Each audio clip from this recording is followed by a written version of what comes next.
नमस्कार दोस्तों, welcome to Sambhav education. This is Aryan Shukla. दोस्तों, शाम के 8 बज चुके हैं। जैसा कि आप सब जानते हैं, डेली शाम को 8 बजे मॉडल पेपर डिस्कस करते हैं। तो आज की क्लास में हम जीके के 50 इंपॉर्टेंट क्वेश्चन डिस्कस करेंगे विद एक्स्ट्रा फैक्ट। सभी लोग क्लास को ध्यान से देखिएगा। जो एक्स्ट्रा फैक्ट आपको बताए जाए उनको भी ध्यान से सुनिए, बिकॉज परीक्षा में उनसे भी क्वेश्चन पूछे जा सकते हैं। गुड इवनिंग सभी को। गुड इवनिंग दोस्तों। चलिए शुरू करते हैं आज की क्लास।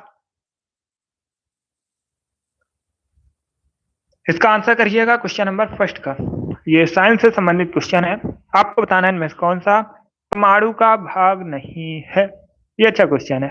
पहले प्रश्न को समझिएगा। ये 4 ऑप्शन आपको दिए गए हैं और पूछा गया है इनमें से कौन सा एक परमाणु का भाग नहीं है। तो इसका right answer option number D होगा, photon. Yes, D correct answer होगा। फोटोन परमाणु का भाग नहीं है। डी करेक्ट आंसर होगा। परमाणु मुख्यतः इलेक्ट्रॉन, प्रोटॉन, न्यूट्रॉन से मिलकर बना होता है। तो option number D correct answer होगा। और सभी ने करेक्ट आंसर दिए हैं इस बार। वेरी गुड दोस्तों। इसका आंसर करिए क्वेश्चन नंबर 2 के लिए। निद्रा रोग किसके कारण होता है? वायरस की वजह से, बैक्टीरिया की वजह से, प्रोटोजोआ की वजह से, या फिर कवक की वजह से? तो सभी जल्दी से आंसर करिए क्वेश्चन नंबर 2 के लिए। जिसने अभी लाइव सेशन को लाइक नहीं किया है, लाइक कीजिए, शेयर कीजिएगा। चैनल पर नए हैं, चैनल को सब्सक्राइब कीजिए, वाल आइकन को प्रेस यहाँ तक पहुंच सकें। योगेश, अभी इसका आंसर करिएगा क्वेश्चन नंबर 2 के लिए।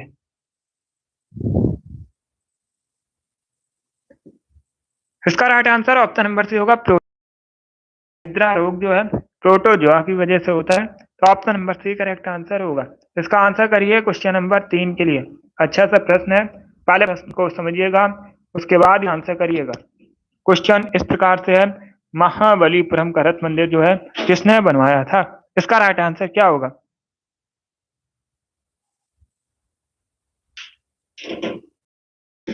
तो सभी जल्दी से आंसर करिए, बताइए इसका राइट आंसर क्या होगा। ऑप्शन को पढ़ लीजिए, उसके बाद ही आंसर दीजिए। जल्दबाजी में आपको आंसर नहीं देना है। यस योगेश, नंबर ए होगा। क्या करेक्ट आंसर है? Option number A correct answer है। महाबलीपुरम का रथ मंदिर जो है नरसिंह वर्मन प्रथम ने बनवाया था। तो ए करेक्ट आंसर होगा। अब सभी लोग ध्यान से सुनिएगा। अब दूसरा क्वेश्चन पूछ सकते हैं, आपसे पूछ सकते हैं भारत में कहां पर है महाबलीपुरम का रथ मंदिर? तो ये तमिलनाडु में है। स्टेट पूछा जाए कहां पर है? तमिलनाडु होगा। क्वेश्चन नंबर 4 के लिए आंसर करिएगा। बांग्ला त्योहार निम्न में से किस जनजाति द्वारा सेलिब्रेट किया जाता है? तो सभी जल्दी से आंसर करिए, बताइए इसका राइट आंसर होगा। जो बांग्ला त्योहार है ये मुख्यतः किस जनजाति द्वारा मनाया जाता है? राइट आंसर ऑप्शन नंबर ए होगा, गारो जनजाति द्वारा। यस, गारो जनजाति द्वारा सेलिब्रेट किया जाता है बांग्ला त्योहार। तो option number A correct answer होगा। अब इसका आंसर करिए क्वेश्चन नंबर 5 के लिए। क्वेश्चन नंबर 5 के लिए आंसर करिएगा। मॉडर्न हिस्ट्री संबंधित प्रश्न है। प्रश्न इस प्रकार से है, भारतीय राष्ट्रीय कांग्रेस के सबसे अधिक समय तक कौन अध्यक्ष रहे थे? उनका नाम आपको बताना है। तो सभी जल्दी से आंसर करिए, बताइए इसका राइट आंसर क्या होगा।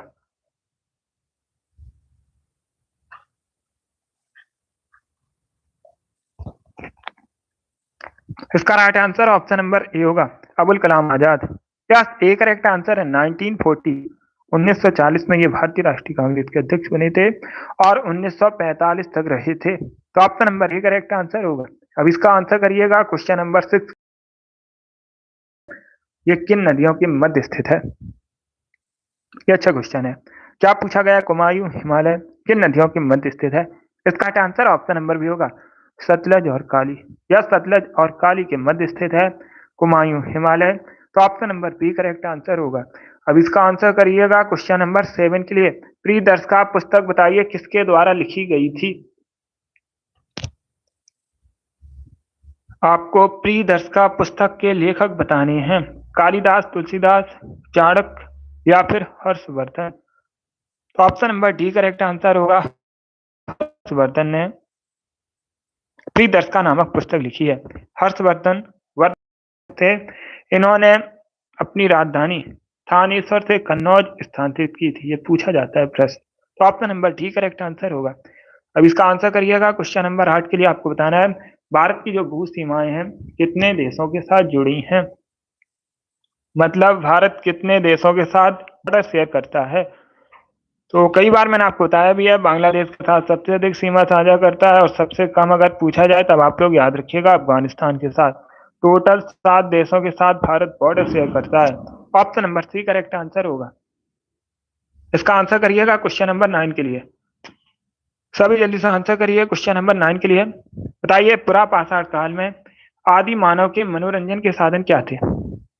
पुरा पाषाण काल में आदि मानव के मनोरंजन के साधन क्या थे?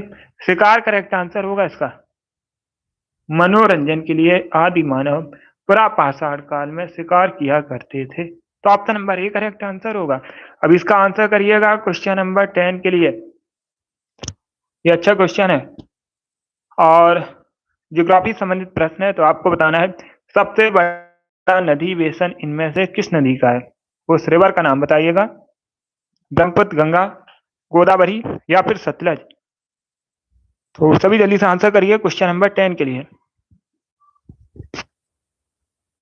इसका right answer option number B होगा, गंगा। बी करेक्ट आंसर होगा। सबसे बड़ा नदी बेसन जो है गंगा नदी का है। तो option number B correct answer है। बहुत अच्छे, बी करेक्ट आंसर होगा इसका।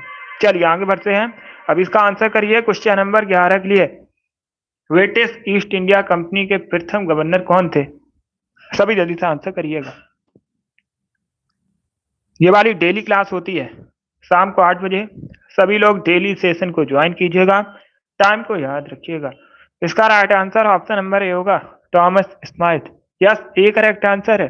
ब्रिटिश ईस्ट इंडिया कंपनी के प्रथम गवर्नर थॉमस स्माइथ थे। तो option number A correct answer होगा।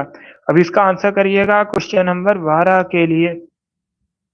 1949 में गठित राष्ट्रीय आय समिति के अध्यक्ष कौन थे? ये रेलवे की परीक्षा में पूछा हुआ क्वेश्चन है, तो सभी जल्दी से आंसर करिए। बताइए इसका राइट आंसर क्या होगा। बहुत अच्छे, बी करेक्ट आंसर होगा इसका, पीसी महालनोबिस। दस option number B correct answer. आप लोग याद रखिएगा 1949 में गठित राष्ट्रीय आय समिति के अध्यक्ष थे PC Mahalanobis. B correct answer होगा। इसका आंसर करिएगा क्वेश्चन नंबर 13 के लिए। जमशेदपुर किस नदी के किनारे स्थित है? जमशेदपुर किस नदी के किनारे स्थित है? ये आपको बताना है। कहां पर है जमशेदपुर? झारखंड में है। सुवर्ण रेखा नदी के तट पर बसा है। Option number A correct answer होगा। सुवर्ण रेखा रिवर करेक्ट आंसर है। अब इसका आंसर करिएगा क्वेश्चन नंबर 14 के लिए। इनमें से कौन भारत में पहली लोकसभा के उपसभापति थे? ये अच्छा क्वेश्चन है। भारत की जो पहली लोकसभा थी उसके उपसभापति कौन थे पहले? उनका नाम आपको बताना है। तो सी करेक्ट आंसर होगा, एम ए अयंगर। या तो option number C correct answer है। एम ए अयंगर भारत में पहली लोकसभा के उपसभापति थे। Option number C correct answer है। इस बार आप सभी ने करेक्ट आंसर दिया है। अब इसका आंसर करिएगा क्वेश्चन नंबर 15 के लिए। इतिहास से संबंधित क्वेश्चन है, थोड़ा सा कठिन क्वेश्चन है बट आप लोग आंसर करिएगा। मॉडर्न हिस्ट्री से संबंधित प्रश्न है, सॉरी मिडवल हिस्ट्री संबंधित प्रश्न है। तो सभी जल्दी से आंसर करिए। बताइए क्वेश्चन नंबर 15 का करेक्ट आंसर क्या होगा। आपको उस मुगल शासक का नाम बताना है जिसने बलबन द्वारा प्रारंभ की गई दरबारी रिवाज सिजदा को समाप्त किया था। इसका राइट आंसर क्या होगा? देखिएगा परीक्षा में इस प्रकार से भी प्रश्न पूछा जाता है। सिजदा और शुरू किया था, बलबन ने शुरू किया था। किसने शुरू किया था? बलबन ने शुरू किया था। किस मुगल शासक ने समाप्त किया? तो शाहजहां करेक्ट आंसर होगा इसका। या तो option number C correct answer होगा, शाहजहां ने समाप्त किया था। Option number C correct answer है। चलिए आगे बढ़ते हैं। बहुत अच्छे आंसर सभी लोग दीजिएगा। अगर कोई क्वेश्चन आपका गलत होता है तो आप उसे नोट डाउन कर सकते हो। Yes all B. इसका right answer option number C होगा। अब इसका आंसर करिएगा क्वेश्चन नंबर 16 के लिए। सुमो कुश्ती उत्पत्ति किस देश से हुई है? तो सभी जल्दी से आंसर करिएगा क्वेश्चन नंबर 16 के लिए। इंडोनेशिया, जापान, दक्षिण कोरिया या फिर वियतनाम। तो इसका right answer option number B होगा Japan. Yes, B correct answer होगा। सुमो कुश्ती की उत्पत्ति जो है जापान से हुई है। क्वेश्चन नंबर 16 का option number B correct answer है। अब इसका आंसर करिएगा क्वेश्चन नंबर 17 के लिए।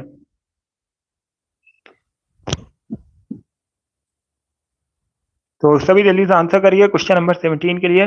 बताइए इसका राइट आंसर क्या होगा। भारतीय वोकल म्यूजिक का प्राचीन रूप क्या है। ये अच्छा क्वेश्चन है। भारतीय वोकल म्यूजिक का प्राचीन रूप बताइए क्या है।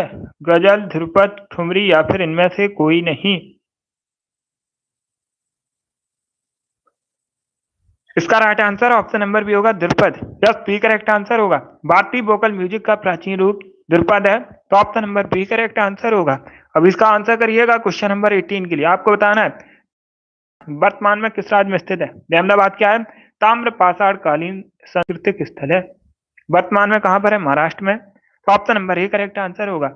महाराष्ट्र करेक्ट आंसर होगा इसका। अब इसका आंसर करिएगा क्वेश्चन नंबर 19 के लिए। ज्योग्राफी संबंधित प्रश्न है। शरीर का वजन कहां पर अधिकतम होता है। इसका राइट आंसर क्या होगा दोस्तों। इसका right answer option number B होगा ध्रुवों पर। यस, बी करेक्ट आंसर होगा। शरीर का वजन जो है ध्रुवों पर अधिकतम होता है, तो option number B correct answer है। इसका आंसर करिएगा क्वेश्चन नंबर 20 के लिए। अच्छा क्वेश्चन। आपको बताना है किस संविधान संशोधन द्वारा दिल्ली में विधानसभा की स्थापना की गई थी। दिल्ली में विधानसभा है, इंपॉर्टेंट है, पूछा जाता है प्रश्न।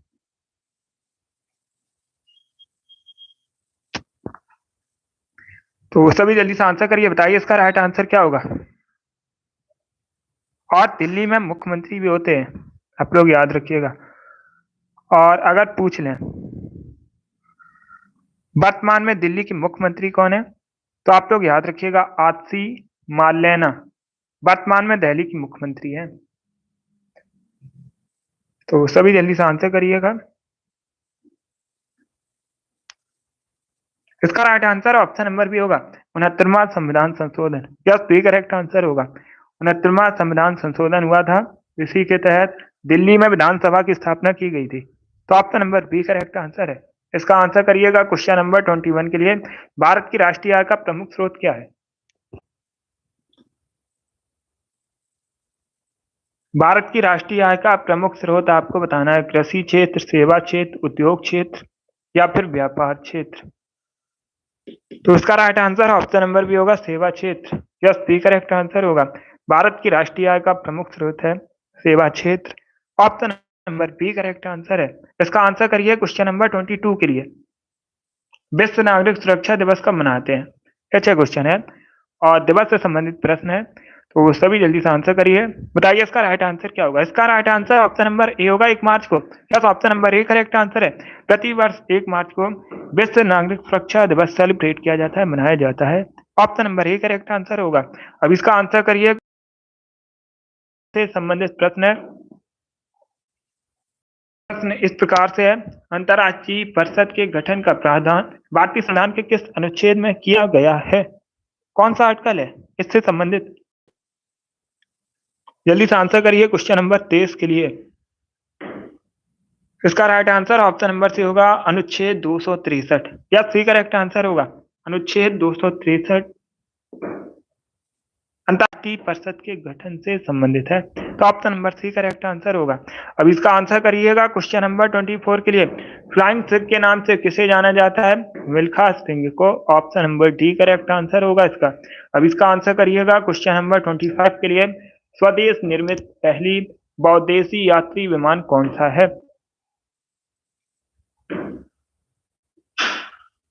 तो सभी जल्दी से आंसर करिए। बताइए इसका राइट आंसर क्या होगा।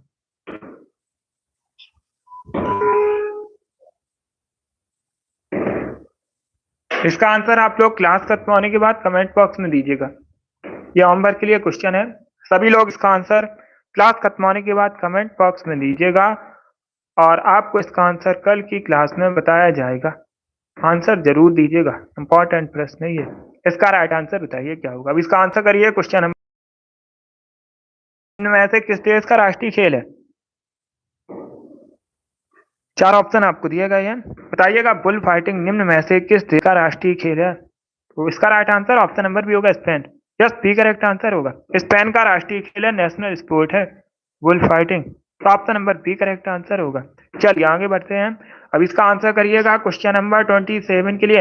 एनसीईआरटी का फुल फॉर्म बताइए क्या होता है? एनसीईआरटी का फुल फॉर्म आपको बताना है। इसका राइट आंसर क्या होगा दोस्तों? ए करेक्ट आंसर होगा इसका, National Council of Educational Research and Training. तो option number A correct answer है। अब इसका आंसर करिएगा क्वेश्चन नंबर 28 के लिए। ये अच्छा क्वेश्चन है, युद्ध से संबंधित क्वेश्चन परीक्षा। प्रश्न इस प्रकार से है, सराय घाट की जो लड़ाई है ये कब हुई थी? यह पूछा गया है। अब देखिएगा परीक्षा में इस प्रकार से भी प्रश्न पूछा जाता है कि सराय घाट की जो युद्ध है ये किसके किसके मध्य हुआ था? का अहोम साम्राज्य और मुगलों के बीच हुआ था। कब हुआ था ये आपको बताना है, तो सभी जल्दी से आंसर करिए।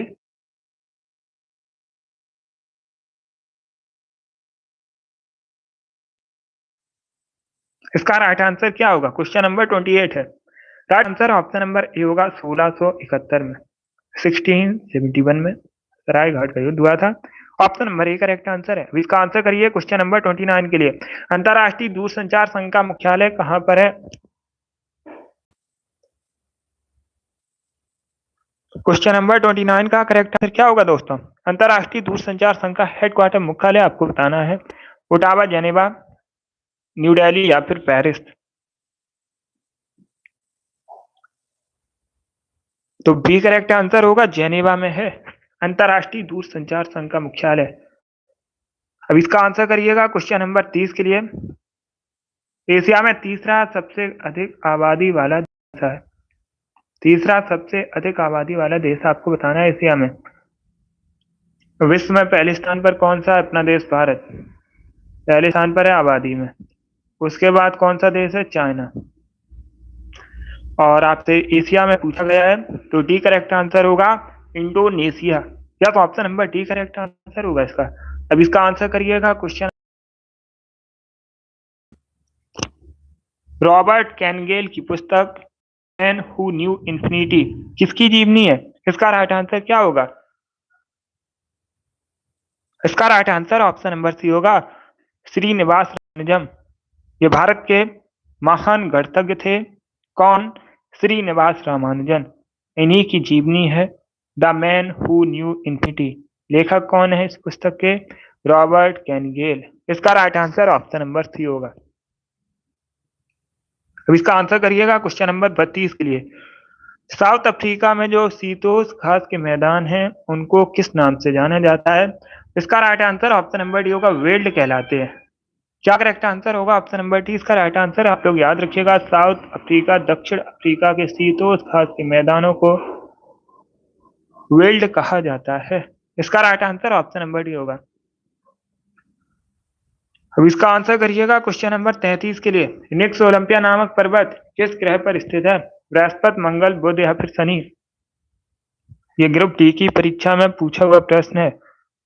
एनटीपीसी की परीक्षा में भी पूछा जा सकता है, तो सभी जल्दी से आंसर करिए क्वेश्चन नंबर 33 के लिए। इसका right answer option number B होगा, मंगल ग्रह पर। यस, बी करेक्ट आंसर होगा। आप लोग याद रखिएगा, मंगल ग्रह पर निक्स ओलंपिया नामक पर्वत स्थित है। बी करेक्ट आंसर होगा। अब देखिएगा, मंगल ग्रह को लाल ग्रह के नाम से भी जाना जाता है। इंपॉर्टेंट प्रश्न है, आप लोग जानते भी होंगे, कई बार मैंने आपको बताया भी है।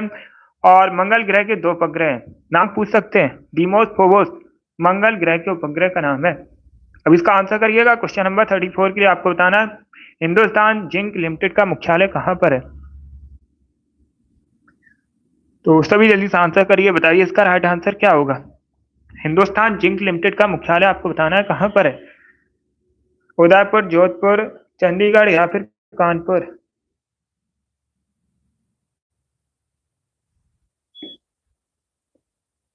तो इसका राइट आंसर ऑप्शन नंबर ए होगा, उदयपुर। यस, ए करेक्ट आंसर है। कहां पर? राजस्थान के उदयपुर में। तो आप लोग याद रखिएगा, राजस्थान के उदयपुर में हिंदुस्तान जिंक लिमिटेड का मुख्यालय है। अब इसका आंसर करिएगा क्वेश्चन नंबर 35 के लिए। आपको बताना है, बारावती किला स्थित है। तो सभी जल्दी से आंसर करिएगा, बताइए इसका राइट आंसर क्या होगा।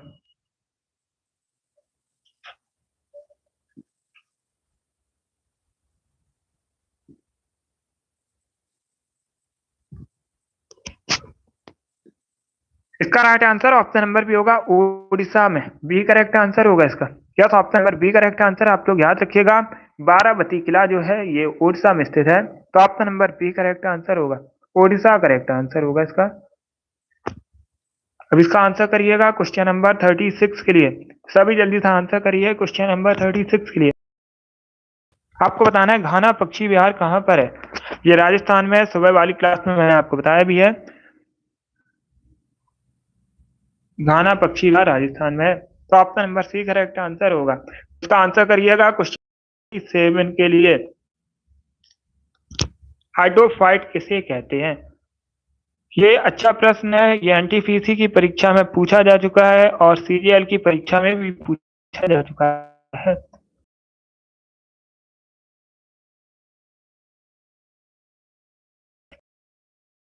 राइट आंसर ऑप्शन नंबर भी होगा, एक जलीय पौधे को कहते हैं। हाइड्रोफाइट किसे कहते हैं, एक जलीय पौधे को, तो option number B correct answer है। अब इसका आंसर करिएगा क्वेश्चन नंबर 38 के लिए। राष्ट्रीय साक्षरता मिशन की शुरुआत कब हुई थी। इसका राइट आंसर क्या होगा दोस्तों। इसका right answer option number B होगा 1988 में, 1988 में। कब, 1988 में। याद रखिएगा, राष्ट्रीय साक्षरता मिशन की शुरुआत हुई थी, तो option number B correct answer होगा। अब इसका आंसर करिए क्वेश्चन नंबर 39 के लिए। आपको बताना है चचाई जलप्रपात किस रिवर पर स्थित है, नदी का नाम आपको बताना है। वीहड़, सिंध, ताप्ती या फिर बेतवा। कहाँ पर है चचाई जलप्रपात, इंपॉर्टेंट है, पूछ सकते हैं। ये मध्य प्रदेश में है। कहाँ पर है, मध्य प्रदेश। और आप लोग याद रखिए, वीहड़ रिवर पर है। कहाँ पर है, मध्य प्रदेश में। अब इसका आंसर करिएगा क्वेश्चन नंबर, ये 40 है, क्वेश्चन नंबर 40 है। इनमें से आपको बताना है कौन सी ऊर्जा सेल में पाई जाती है। तो सभी जल्दी से आंसर करिए, बताइए इसका राइट आंसर क्या होगा। निम्न में से कौन सी ऊर्जा सेल में पाई जाती है। रासायनिक ऊर्जा, विद्युत ऊर्जा, ऊष्मीय ऊर्जा या फिर इनमें से कोई नहीं। तो इसका राइट आंसर ऑप्शन ए होगा, रासायनिक ऊर्जा। आप लोग याद रखिएगा, रासायनिक ऊर्जा जो है ये सेल में पाई जाती है, तो option number A correct answer होगा। अब इसका आंसर करिए के लिए। सूर्य का प्रकाश पृथ्वी तक पहुंचने में कितना समय लेता है। 8 मिनट 16 सेकंड का समय लेता है, तो option number A correct answer होगा। क्वेश्चन नंबर 41 का option number A correct answer है। अब इसका आंसर करिएगा क्वेश्चन नंबर 42 के लिए। लोहे का शुद्धतम रूप क्या होता है।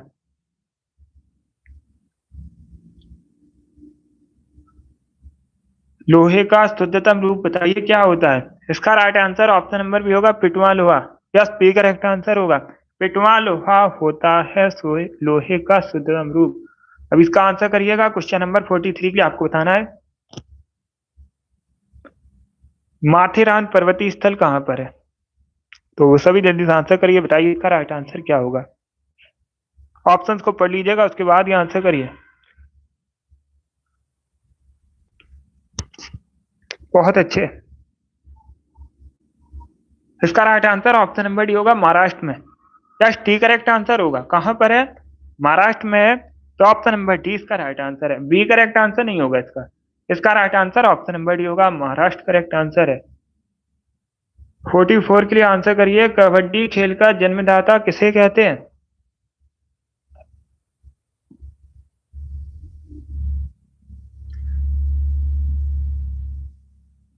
इसका right answer option number C होगा, अपने देश भारत को। Yes, option number C correct answer है, अपने देश भारत को कबड्डी खेल का जन्मदाता कहते हैं। क्वेश्चन नंबर 44 का option number C correct answer है। अब इसका आंसर करिएगा क्वेश्चन नंबर 45 के लिए। पानी की बूंदें क्यों गोल होती हैं, कारण बताइएगा। क्वेश्चन नंबर 45 है, ऑप्शंस को पढ़ लीजिएगा, उसके बाद ही आंसर करिए। जल्दबाजी में आपको आंसर नहीं देना है।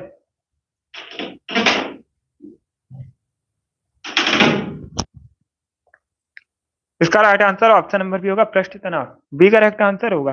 पृष्ठ तनाव की वजह से होती है पानी की बूंदें गोल। तो option number B correct answer है। 46 के लिए आंसर करिए, बताइए स्वर्ण क्रांति किससे संबंधित है? इसका right answer option number C होगा, शहद के उत्पादन से, हनी से संबंधित है। Golden revolution, option number C correct answer होगा। अब इसका आंसर करिएगा क्वेश्चन नंबर 47 के लिए। भारत के पहले मुस्लिम राष्ट्रपति कौन थे? ये एसएससी की परीक्षा में पूछा हुआ प्रश्न है। इसका right answer option number B होगा, डॉक्टर जाकिर हुसैन। और ये भारत के तीसरे राष्ट्रपति थे। किस नंबर के राष्ट्रपति थे? तीसरे राष्ट्रपति थे। पहले डॉक्टर राजेंद्र प्रसाद, दूसरे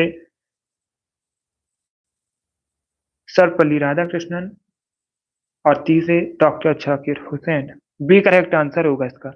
अब इसका आंसर करिएगा क्वेश्चन नंबर की पहली वैदिक घड़ी किस शहर में स्थित है? उज्जैन में, वाराणसी में, जयपुर में या फिर रामेश्वरम में? इसका आंसर ऑप्शन नंबर ए होगा, उज्जैन में। यस, मध्य प्रदेश के उज्जैन में। उज्जैन में महाकालेश्वर मंदिर है, आप लोग जानते भी होंगे, कई बार मैंने आपको बताया भी है। और क्षिप्रा या शिप्रा नदी के किनारे बसा है। उज्जैन में है विश्व की पहली वैदिक घड़ी स्थित। तो option number A correct answer होगा। अब इसका आंसर करिएगा क्वेश्चन नंबर 49 के लिए। काकाती वंश कहां से संबंधित है? किस राज्य से संबंधित है, ये आपको बताना है। काकाती वंश जो था, यह किस राज्य, कहां से संबंधित है, किस राज्य से संबंधित है? उत्तर प्रदेश से, असम से, आंध्र प्रदेश से या फिर महाराष्ट्र से? आंसर सभी लोग दीजिए, राइट या रॉन्ग। इसका right answer option number C होगा, आंध्र प्रदेश से संबंधित है। तो option number C correct answer होगा इसका। इसका आंसर करिए क्वेश्चन नंबर 50 के लिए। ये करेंट का क्वेश्चन है, ये जो प्रश्न है ये करेंट का प्रश्न है। थाईलैंड के वर्तमान में प्राइम मिनिस्टर बताने हैं। कौन है वर्तमान में थाईलैंड के प्रधानमंत्री? तो बी करेक्ट आंसर होगा, सिनावत्रा।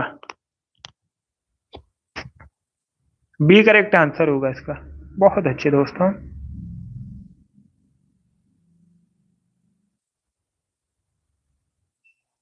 इसका right answer option number B है। चलिए दोस्तों, आज की क्लास में हमने मॉडल पेपर डिस्कस किया। इसमें जीके 50 क्वेश्चन थे। आई होप आप सभी को ये प्रश्न समझ आए होंगे। तो क्लास को लाइक कीजिए, शेयर कीजिएगा, चैनल पर नए चैनल को सब्सक्राइब कीजिए, वाल आइकन को प्रेस कीजिए ताकि सभी नोटिफिकेशन आप तक पहुंच सके। ये वाली डेली क्लास होती है शाम को 8 बजे। टाइम को याद रखिएगा, सभी लोग टाइम से सेशन को ज्वाइन कीजिएगा। अगली क्लास होगी कल सुबह 10 बजे। टाइम को याद रखिएगा, सेशन को ज्वाइन कीजिए। चलिए, इसी के साथ मैं आपको मिलूंगा अगली क्लास में। Thank you.